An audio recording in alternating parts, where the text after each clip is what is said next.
Hi, I'm Owen, the host of the Australian Finance Podcast. This podcast is proudly sponsored by BetaShares, one of the leading providers of ETFs here in Australia.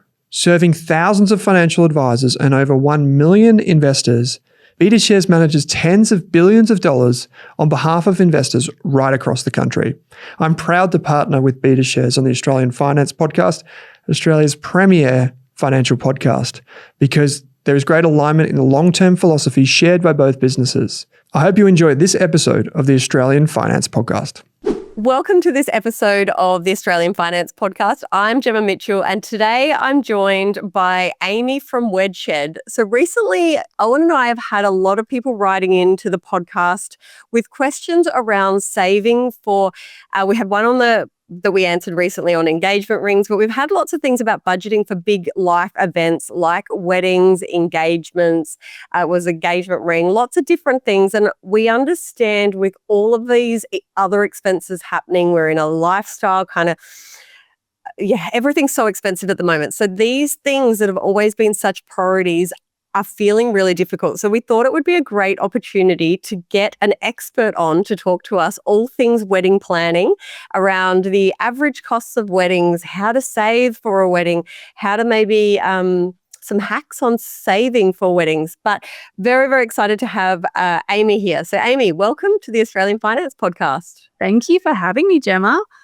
No worries. But we've been trying to make this happen for a little while now. So I'm glad we finally got this happening, especially right before school holidays is about to kick off and it gets even more hectic. That's it. Seriously, life is like that, right? Oh my God, it's ridiculous. And speaking of, Owen just had his first baby, which just got announced. So his life is going to get a lot more hectic as well. So he'll be able to join in on these conversations that we have. Welcome to the club. Okay, so for those who don't know, WedShed is I absolutely love your tagline. It's like from no clue to I do, which is just absolutely perfect. So it's like your wedding planning advice as a community, a directory, you really cover it all. So do you want to tell us where this idea came from, what WedShed does, and how you kind of came to start this movement, I would call it? Yeah, absolutely. So WedShed is, I guess we look at it as two different parts. We've got a directory, so we've got a digital side of our business, which is where couples that are getting married can jump on, find different venues and vendors from around Australia, New Zealand, a little bit of Indonesia as well, and siphon through all of the advice that we have to give, which is a lot. It's 10 years worth of learning, often the hard way, tried and tested advice of how to get married in a way that feels really personal to you, doesn't extend you and put you into financial or emotional crises as well, which we know is kind of territory that sometimes goes hand in hand when you're trying to plan a massive event for the first time in your life as well. And we also have a book in the market. So that's kind of WedShed's digital side. We also have a WedShed managed agency where we actually look after a bunch of different properties in New South Wales and help couples. We manage them for weddings and help couples get married at these properties in a way, again, that feels really special and reflective of them. And I mean, that kind of ticks two boxes. We love helping people and we love perving on properties. So that's kind of the two things that we were trying to do with our lives when we thought about where does this, what do we want to do with WedShed? It really came about because we were at that stage of our lives, my business partner Mel and I, when we had our first girlfriend getting married, and we jumped online thinking, there's going to be so many places for her to find wedding venues, because unfortunately hers pulled the pin on her wedding about 6 weeks prior to the big day. That happened to me. Oh my God, it was the most stressful thing. Oh, but yes, gosh, carry on. Sorry. Yeah, it's I can't even imagine. So she was in a bit of a panic station, and Mel, my business partner, she's like an online. I'm not going to paint her in a good light. She's like a digital stalker and a doomsday prepper. So she's the gal that you go to when things go wrong, basically, because she'll help find a solution. So we were online. We were living in London at the time, and thought, this is going to be a piece of cake. We'll be able to find so many different options for her. And we just realized that the digital space for weddings didn't reflect who we were, which was just normal people that didn't think, okay, I want to get married and that's all I've been dreaming about since I came out of the womb. It's like a 5-tier cake. We wanted a space to go and find advice that felt really personal and just talk to us like weddings were in our entire lives. But also we wanted a space where it was, we weren't sort of looking at RSL clubs and then stunning farms, like a space that felt trusted and brought together places that we would actually just want to get married at. So that sort of spurred the idea. I think we'd also been traveling around the world quite a bit at that time and could see the rise of the share economy, which is nothing new now, but back then in 2015, like Airbnb was already going gangbusters, but no one was really bringing private properties together for events or for stays beyond simple accommodation. So we figured that's a little market that we could tap into. And just personally, we'd grown up with family with farms and had, I guess we were romanticized by the idea of the woolshed wedding, which is, it's kind of gone a little bit out of favor these days. Everyone's, the biggest thing that we're seeing in the wedding space right now it's less DIY, it's more all done for you. We want beautiful estates. We want places that you don't have to necessarily hire in the floor, the toilets, the whole shebang. But at the time, we could sort of see this opportunity to help different people and families use the underutilized spaces to create future revenue streams, which we've realized since then is actually a big thing, particularly with all the changes that are happening, I guess, climatically around Australia and what that means for farming in the future, which is a whole big thing we could get into, but we won't today. So that's kind of where it really came from. Yeah, and you are absolutely connecting to markets like the wedding industry and all these underutilized spaces. Like that was exactly my experience. Like I grew up on a farm, so I had in my head that I would get married at my farm one day. Like, and I was like, easy, like pretty much the woolshed. Like I was like, this will be stunning. We'll have like wine barrels. And then I moved to the Sunshine Coast and marry like a beach surfer. And in the Sunshine Coast, there was like nothing like that. And we hired it wasn't like Airbnb back then, but it was like a holiday home. And I remember it was maybe like 4 or 5 weeks out, and the invites had just gone out and people were flying from London because we'd met in London. And we get this email and it's like, hey, where do you want your deposit refunded to? And I was like, what do you mean? And the house had been sold. And I was like, oh my God. And my ex-husband and I, well, fiance at the time, were driving around like massive houses thinking like, should we knock on their door? Should we knock on their door? Couldn't find all the wedding venues in Sunshine Coast were like booked out for years. And then we found this like little country pub like 40 minutes away. And if I had have known that pub existed, it was like I would have booked it from the start. Well, you couldn't book it. They were like, oh, we won't be able to kick the locals out. Like you'll just have to be okay with them sitting at the bar. And I was like, done. We're fine with that. And it was amazing. And it was like probably less than half the price of me getting the caterers and everything in. But that was the most stressful thing of I was just so, it doesn't so get stressful. worse than that. And I imagine at that point, you're just like, just give me a roof, please. I just need a flushing toilet. And yeah. But I love what you were saying before about the financial and emotional crisis and how people's, I guess, perception of their day changes when they start planning from it, and how it's so important to stay true to yourself. So I follow your page, and I have been married and I have helped, like, been around people planning their weddings. And it is so true that you start with an idea and it spirals and it quickly becomes something so much bigger than you ever planned, or so far further out than you had expected from other people's opinions. Like, it's kind of like parenting.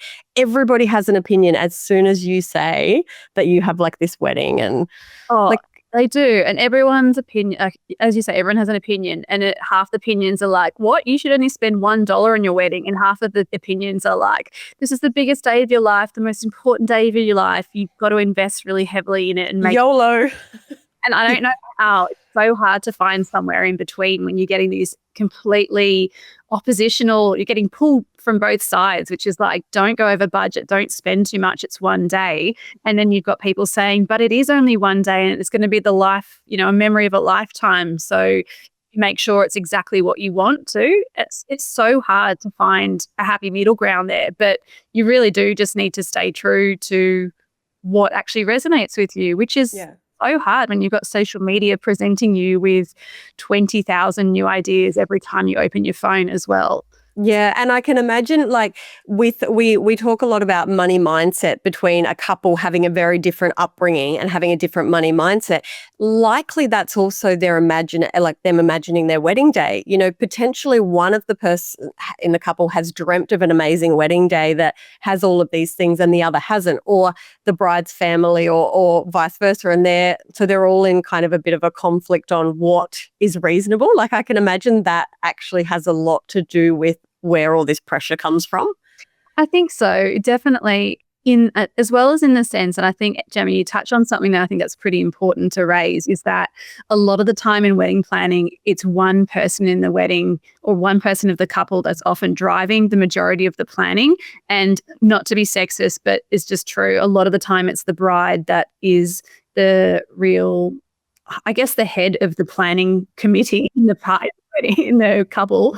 And a lot of the time, you know, she may be doing a lot of research, and I'm speaking strictly on hetero couples. I know obviously this isn't the case for so many relationships out there, but we do see in instances where the other person, say for example, the groom-to-be, may come in a little bit later and be like, hey, what's going on? How's our budget come to this point right now? How are we spending so much money? And they're coming in later in the game without really understanding what a wedding actually costs if you're paying money for services and you're having a certain number of people come to a wedding as well, which can really cause tension. I mean, the other side of it is if you're accepting contributions from parents as well. If you're in a position where you're fortunate enough to be able to have family, you know, put in toward your wedding, often that comes with pressures as well and expectations from the parents about who's going to be invited, how certain things are going to be done, where you're going to be putting your budget. And it can, it's an extra layer to navigate on top of what already is just logistically sometimes a tricky thing that we're doing for the first time in our lives. There's a lot of pressure that comes with those days from an emotional standpoint of families, you know, all getting back together, and then you throw money into the mix. It's like a bit of a pressure cooker situation. But I was looking at some research and it was saying that the average wedding at the moment is about $35,000, and that the average people tend to go over budget from what they expect by about 29%. What do you kind of think? Do you see some trends and things? And how has that changed currently from where you might have started the business now with like the cost of living crisis and housing crisis and all that things that we're seeing at the moment? It's really interesting that the data, and I know the survey you're talking about, it's, you know, an Easy Wedding one that said they surveyed 4,000 people and the average cost was $35,000.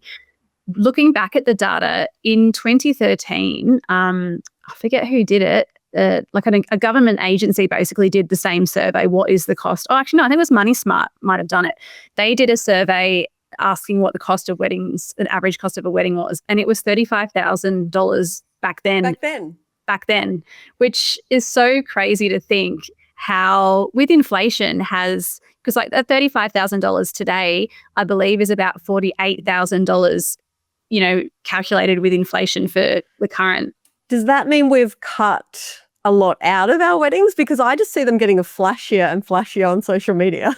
Yeah. And look, I think it really depends on the demographic that you are surveying in as well. So the weddings, we work with a lot of different couples, and we've got a Facebook group which has about 30,000 couples planning their weddings in there. And when we've done recent polls on how much people are spending on their weddings, it really is sort of, I feel like the average that we're getting, again, keep in mind that this is it's a slice of the whole wedding pie of who's getting married right now. It's more around the $45,000 to $55,000 mark.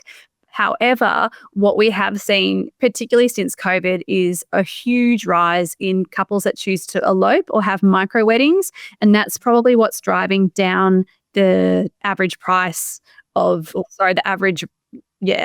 of a wedding, or maybe perhaps it's looking at a median cost of a wedding. I'm not exactly sure.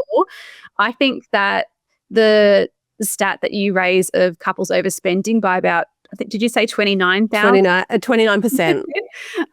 I feel like that is so accurate. And I, for one, am probably a person that blew that out even further from being a head in the sand person when I planned my wedding about 10 years ago, and we can talk about that. But It's, $35,000. I'd be so interested, Gemma. Do you feel like that seems like a lot of money to you or not so much money? That is mind blowing to me. But most people that are listening to this will have heard, will know that I don't like spending money on stuff. I like spending money on handbags, and that's pretty much the only thing that I will blow money on. So that's crazy money to me. And like my wedding was very DIY. I don't think it even cost 10,000, and we had probably 80 people there.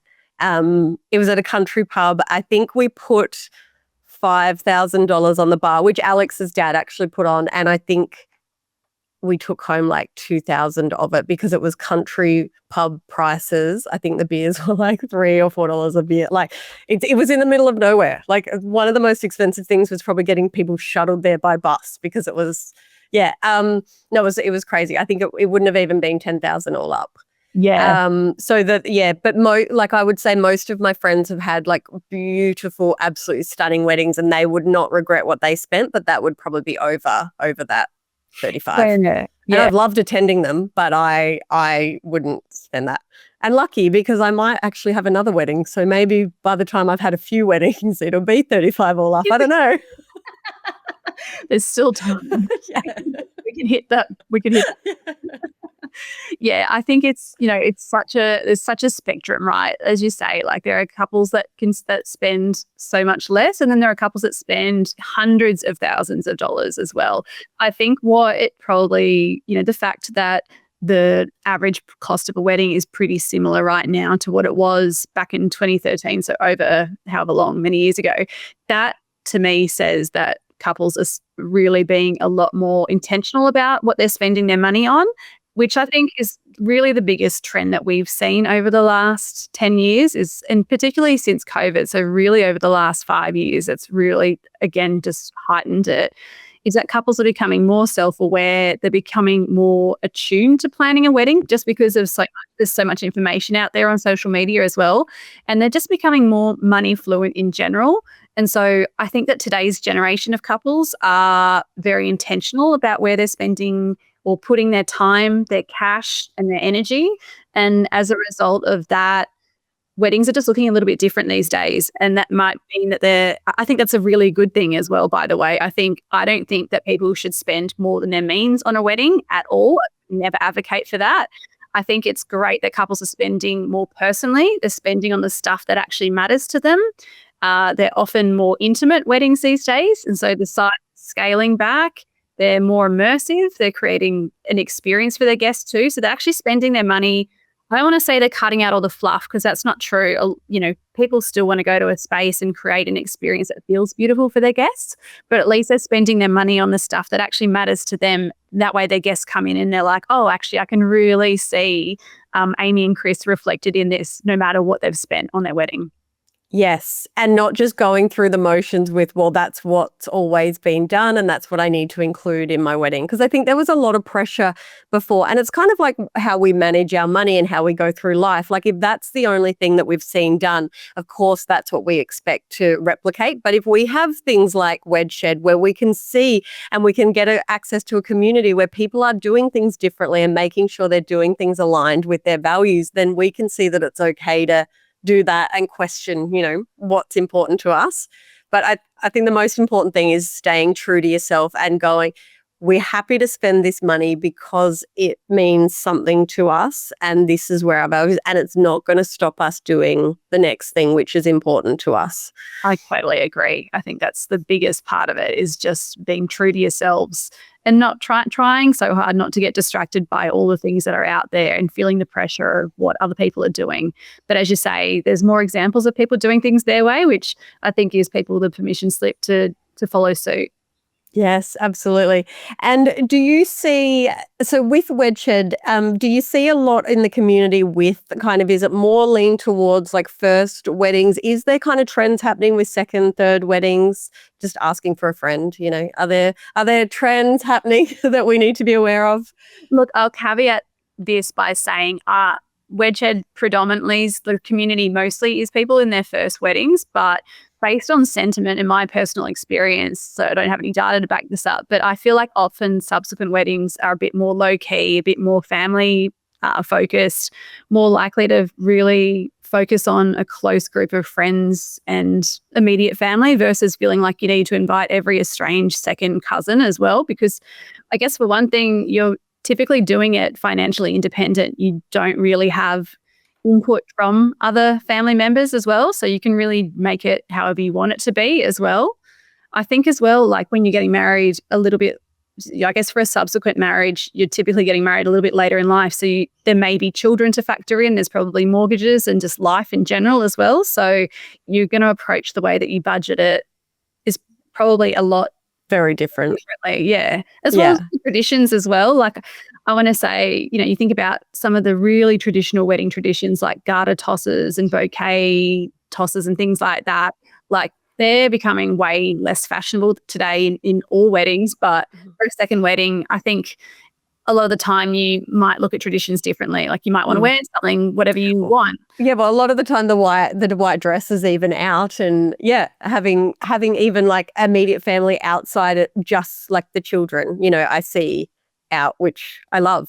But I think it should be acceptable to have that from first weddings as well. Like people just need to realize that you're setting yourself up for the rest of your life and that you need to do something that you'll be really, really thankful, that you're just proud of the day, because it goes so fast as well. Like the more people you have, the less time you have to spend and get around to everybody. I remember people saying like how fast it would go, and I think we had 80 people at my wedding, and you literally don't get time to speak to all of them. Like you don't. Yeah, you really are. It just does go by in such a flash, and you spend a lot of that greeting people and a bit of that farewelling people as well. So it really does make so important to make it what you want. I think like what I'm seeing a little bit is the rise, and it's really new, but it's kind of like the rise of an anti-trend in weddings, which is something we've been advocating for a long time, is that I think there's a lot of pressure from couples to create this really classic day that's going to stand the test of time, and you have to incorporate all these elements in it. But I just think there's nothing wrong with being like, hey, what are we into this year? Let's do that. Because regardless of what you do, you're always going to look back at your wedding with a degree of like, why did I cringe? Like you might think it's a classic, but I just think you need to make decisions based on who you are today and not worry about the future as well, because at least you have no regrets on what you're spending your money on too, because you liked it at the time, and that's good enough. And just make it a time capsule for who you are at the time and your personalities and. Absolutely. Yeah. And how nice is that? It's like a little timestamp of love, I think. That's very cool. And so we talked about, like, I think a lot of people in our community might not actually fall into the category of planning for their first wedding or second or third, but they might actually fall into the category of thinking about their kids actually coming up to this kind of stuff and how hard it might be for their kids to fund it while they're maybe saving for their first homes. So how are the different ways that you see parents contribute to their kids' weddings? I think a lot of the time what we see is parents either deciding to sort of pull out a piece of the pie and say, hey, I'll cover, say, for example, the bar tab for your wedding, or I'll look after catering. Or they might say, hey, here's a contribution for your wedding. I can allocate X dollars to it, and you're welcome to do whatever you want with that as well. They're kind of the two different ways that we most commonly see contributions happening for weddings. Do you see them changing the behaviour of, this is a loaded question, but it's changing the behaviour of the bride and groom on how, the people getting married, I should say, on how they spend the money, if it's we'll pay for an item versus here is a set amount of money? Good question. I don't think so. Where we see the behaviour change is really when it comes with a caveat. So I think where it gets a little bit tricky for couples that are accepting contributions, and I would encourage, I think, anyone that's providing a contribution to couples to have a really open conversation with the children about this, or the kids, or the people that are getting married rather, and vice versa. For any couples that are getting married and accepting contributions from family members, please do so and have a really open conversation about obviously gratitude is the first thing. Like we're grateful we can give this money. We're grateful we can receive this money. However, are there any strings attached with it? With these funds, do you expect that we are now going to be opening up 5 more places to invite all of your friends to the wedding? Because then it cancels it out a little bit if it sort of comes with an expectation as well. Mm-hmm. So Yeah. I think it's great for families to have really honest, open conversations. Hey, this is how we're thinking we're going to use this money. And like, how do you feel about that? Hopefully everyone's on the same page about it. And that way it takes away any awkward moments as the wedding goes on from people being like, oh, well, hang on, I thought that meant that we could invite my second cousin estranged from London who's going to come over, and we also need to accommodate her as well. And then all Yes. there's $1,000 of the budget gone. Yeah. And potentially then, they want to say in where it is or what's happening and who's in the bridal. Like, you want to know if there's strings attached. And this goes with kind of any contribution to your life, but whether it's your home deposit, it's a gift for a child that it's monetary and you want to put it in shares or pay for education or do things like there. You want to make sure before you accept things if there's any expectations that might not align with what you plan to do, because money brings out a lot of conflicts in relationships. So weddings especially, I think, you want to make sure that they're approving of where you intend, like your vision for what you want to spend. And if it's not, you don't want to accept that, or you need to make that informed decision if you're prepared to compromise or not. I completely agree. I think that's it. It's just open conversation around it. So we're all on the same page. Yeah. But because I was kind of thinking so when my parents, they gifted me a set amount for the wedding, I think we got $5,000, and I can just imagine, so I'm a budgeter and I DIYer and I will save as much money as I can. But I could imagine if they had said, we'll pay for the flowers or we'll pay for something, I would have been like, oh, cool. All right, well, I'll get the best ones. But if it was like, okay, here's the money, you stretch it as far as possible, I'm like, oh yeah, I'm getting the cheapest ones I can find, the best, and I'm really going and making it stretch. That's actually a really good insight, actually. It probably makes more sense. Yeah. So I think with the parents, you would have, and that would be very different to how my sister or my brother would work. So I think when it comes my time to potentially pay for weddings with my kids, that's probably a conversation I'm going to have with them, and I'm going to know their personalities and how they've been dealing with money and all of those types of things. So that's probably something to consider as well. If you want to encourage them to be responsible with money, if they'll take the piss if you say, I'll pay for something, or if if it's fair, if you've got several kids, to just say a cap, I think that's really, really important. And having these conversations with the kids so that it's all really, really clear on what your expectations are if you are the parent contributing is important. Yeah, I think so too. I agree. As less conflict as possible would be amazing. So, Amy, from all your years of doing this for your own weddings, from helping friends, and now this amazing community that you've built, what are your tips for people that are trying to cut down their expenses, trying to save money on their weddings, but they don't really want to compromise on the quality? Like, what are the best kind of tips that people should be looking at when they're looking to save money? So I look at this in 2 separate ways. First, there's some very practical tips. I think the biggest thing that we suggest couples do when they first get engaged and start their planning journey is to go through a priority setting exercise.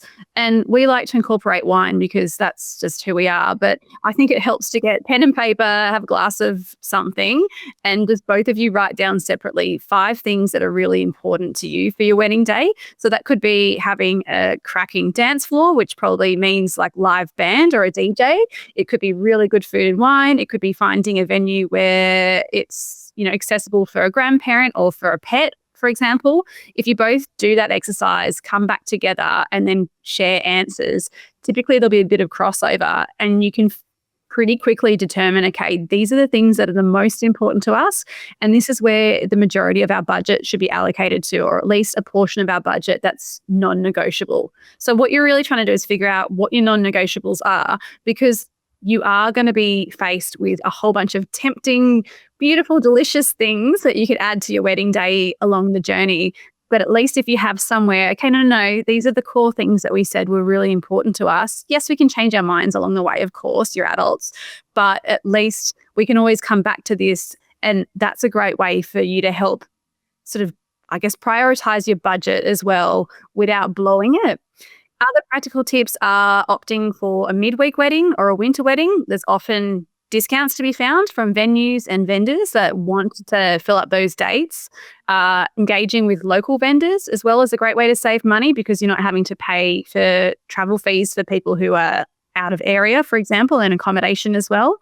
Opting for a smaller wedding party because we forget sometimes that the bigger the wedding party, so bridesmaids, groomsmen, and all the other combinations in between, a lot of that comes with a big fee of hair, makeup, outfits, suits, maybe gifts. You don't have to do all of these things, but you cut out a lot of costs when it's just you decide, you know what, it's just going to be us. We're not going to have a wedding party, but we will still involve all of our best mates for things like getting ready or having a hens or a bucks. You can still absolutely have all the events, but just without the additional expense of having those formal roles allocated as well.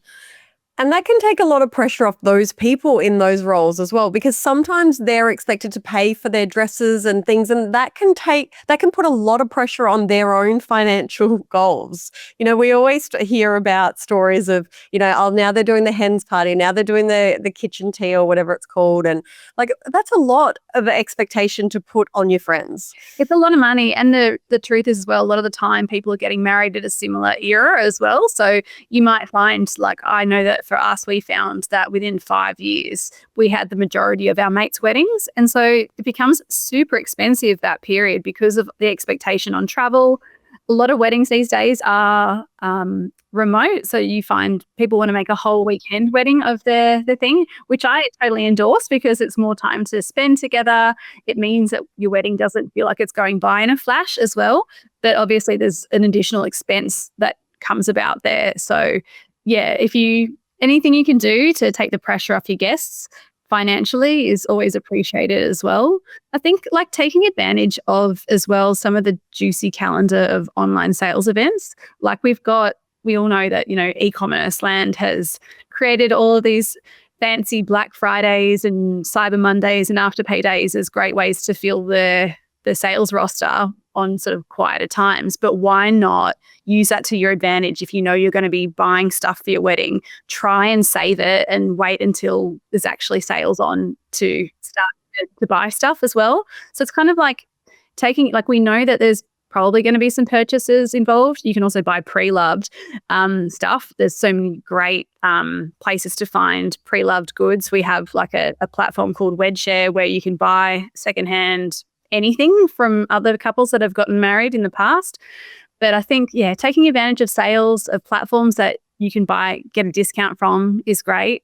And I guess, Gemma, the other way to think about it as well is, and I don't know if this is relevant, but it's not necessarily money saving, but it's probably more money management, is that I think the biggest thing that we see when couples are getting married is a lot of the time they'll pick a number from the air and say, hey, I want to spend $20,000 on my wedding and I want to have 100 people there.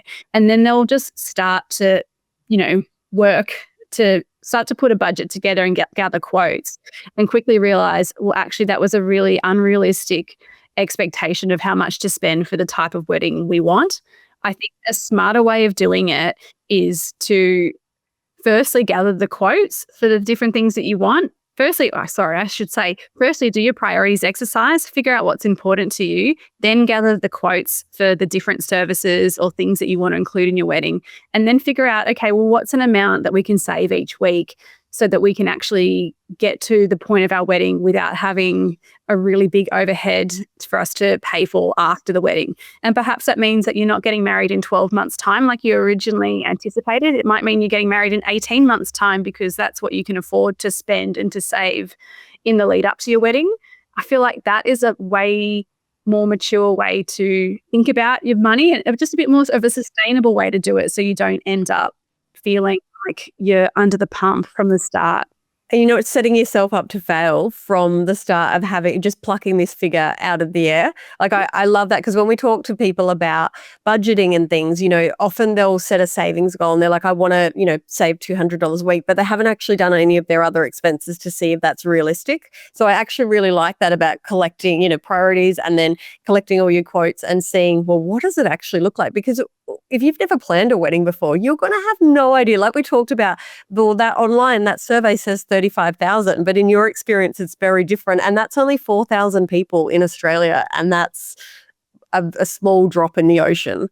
100%. I think the more informed you can be about managing your budget, the better. I think as well, the reality is that certain wedding planning services cost money. Like if you want to, give your guests, like if you want to get an external caterer in to feed and to, provide beverages for your guests, you are looking at a minimum amount per head. And there just really isn't getting around that. Say, for example, as well, you think about photographers, the average photographer might charge, say, $4,000. A lot of people think that they're rocking up on the day and getting paid, $4,000 divided by the number of hours that they're there. But the reality is there's probably at least 20 hours of editing that happens after the wedding day. So I think for a helpful thing to remember as well for people who are managing looking at their budgets, if the prices do sort of seem like they're going up and up and up, I think it's just helpful to think about, okay, well, what services are really important to us? Because we can't undercut services. There's a lot of people that think that the wedding tax is very real, and you probably heard of it too, Gemma. You say the word wedding and all of a sudden prices 2 or 3x from what they might have been for a party. And in some ways that's true, but it's not because people are working in the wedding industry and driving around in Lamborghinis. It's because there's so much more time and energy and staff and better quality product that goes into a wedding as well. The comms in the lead up to a wedding, like we might have 70 emails with a couple before they even book a wedding venue, for example, just because there's such an emotional piece behind it. So it's not that people are trying to inflate their prices and rip you off as well. It's just that weddings do require— They know how much extra support you're going to need. They do, exactly. So I don't want to make the industry sound like we're all out to grab cash, because it's absolutely not the case. Everyone's just trying to get paid a fair amount for the amount of time that they're putting into things. But if you're looking at your budget as a couple, you just got to figure out what are the things that we can afford to spend on, and then allocate your money to the services that make sense for you and to the people that resonate with you for those services. Mm-hmm. If you were to say there's one thing, could you say there's one thing that you shouldn't skimp on? Would you say it's photography or videographer, or is there, or does it depend? Look, it depends. Always depends. But for me, I think that wedding favors are a waste of time. So, when you go to a wedding and— Absolutely agree. I think most of mine were left at the end of the night. And I was like, why do I care so much about them? Yeah, I think it's a waste of time. Everyone's kind of boozed by the end of the wedding anyway. They leave them behind. I think the only exception is where it's something edible. Yes, people have had like the burgers or pizzas, or actually one of my girlfriends had the florist came back at the end of the night and took all the flower arrangements and made them into tiny bouquets, and everybody got to take one on the bus home. That was amazing. That's great. And it means no waste as well. So it kills two birds. I think that's if you're going to do a wedding favor, make it actually practical and something that guests want. No one needs a potted succulent, I have to say. And I know so many people. Yeah. Myself included. Candy almonds. Yeah. I spent so long doing DIY crafting for our wedding favors, and I think I had about 50 of them left at the end. And what a waste of time. What a waste of money. Yeah, it's funny what you fixate on, and this is any aspect of life that you think is just so important. Then afterwards, you're like, why? Why did I think that's so important? Okay, so that leads to the next, which I guess is kind of like the final part of any wedding. It is tradition, and it's a very expensive part of weddings for the wedding guests to give a gift. And so I guess, and that really depends if you're going to have like a destination wedding and the expectations and things. But how is gift giving kind of done at the moment? And I know that you guys have got a solution for that as well. When I was getting married, the bird cage was very, very popular, and I did that. But yeah, what's the trend with the wedding present gift at the moment? Yeah. So most people who are getting married will ask, if they're going to ask for a gift, a lot of the time they'll put on the invitation that your presence is present enough. But I did that. If yes, it's But very still, please give us money. please give us some cash because this thing cost a lot. Yeah. So look, money as a gift is still the biggest, the most popular gift for weddings. It's always been that way in Eastern cultures. In Western culture, for a long time, it was a physical gift, bring something. And then I think everyone realized, well, actually, we all live together before we actually get married anyway. So no one needs 10 cheese boards and like 1,000 different types of wine glass. So what couples really want is cash. There's a couple of different ways that are really popular in terms of collecting it. Still, Gemma, the bird cage or the wishing well, like the physical box or something, there's a lot more elegant solutions these days, like perspex, like stunning pieces of styling as well. A lot of people will still have those at their weddings where guests are invited to put some money in an envelope with a card and drop it in there. We are seeing, though, a rise of digital gifting as well because a few different reasons. I guess when you are putting money in an envelope and gifting it in a traditional wishing well, it feels pretty impersonal and a little bit stale to just sort of be like, here you go, here's a couple of $100 and that's it. Whereas the beauty of a digital wedding registry means that you as a couple can communicate what you're actually wanting. So for example, we have one called Gravy, and what I love about it is that you as a couple can say, hey, we'd so appreciate any, we're so appreciative of any gift that you're happy to give us. We would love a contribution toward our home deposit, our IVF fund, our fancy artwork, whatever it might be. You can put heaps of different things on there, but also we'd love your help in terms of like just giving your own human time. So we'd love you to come around and do a garden working bee with us, or we'd love you to go and donate blood because that's important to us. Or I love that. So like babysit the dog when we're on our honeymoon, stuff like that. So you can actually ask for stuff that doesn't necessarily cost money because we know that a lot of the time, for example, if you have gone to a destination wedding, it is a really expensive thing for guests as well. So we're really invested in trying to help people not feel like they're overextending themselves just to be able to attend weddings. There are other ways that you can gift as well. Yeah, and I think like it's easy for us to say your presence is enough. We don't expect a present. And I definitely didn't expect, but I knew people would. But just because we know people feel obliged. But I think if you actually give them an option of, hey, we're going to paint the house, or hey, we're going to do this, or we need the dog babysat, like they will actually go, we're happy to do that, and they will feel like they've contributed and they don't have to give money. But if it's come empty-handed or give us money, of course they're going to feel obliged. But if you give them another option, I just absolutely love the idea of your Gravy register. Oh, thank you. We have some really interesting ones as well. Like we've had couples ask for help humanely processing their backyard chickens for like meals. We've had people ask for like, No. We're like, here, just take the money.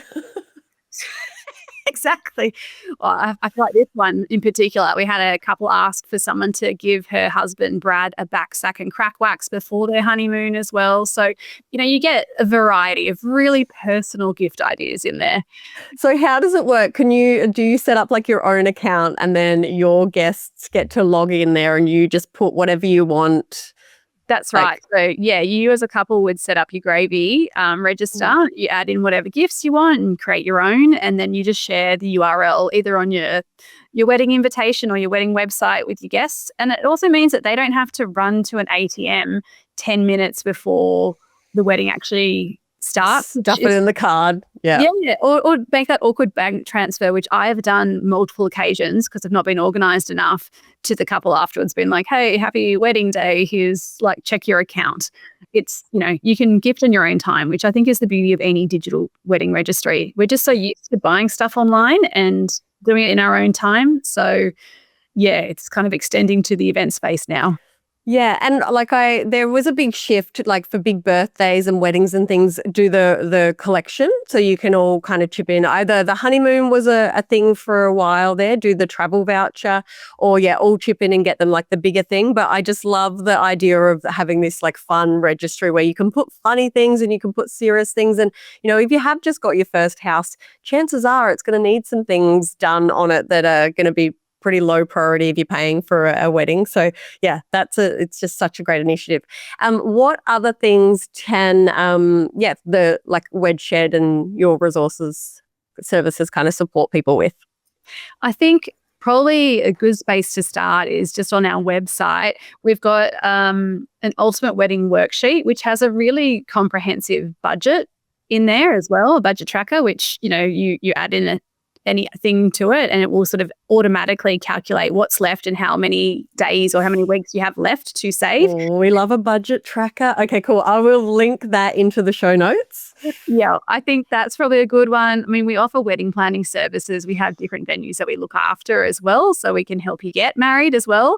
And I think our book's probably a real, like I say as a biased person, but I do feel like we've brought together a whole bunch of the best tried and true advice in terms of getting married, and we really have tried to make it as comprehensive as possible to get you from like point A to point Z without any confusion and without any regrets as well. And that book's called Get Wed. But I also say if there's anything you're looking for in particular or anything you're struggling with, we receive hundreds of DMs every week and we try and respond to all of them. So for anyone that's either planning a wedding or will be supporting a wedding or is a parent of someone that's getting married and you have any questions, just slide on in the DMs and we'll point you in the right direction.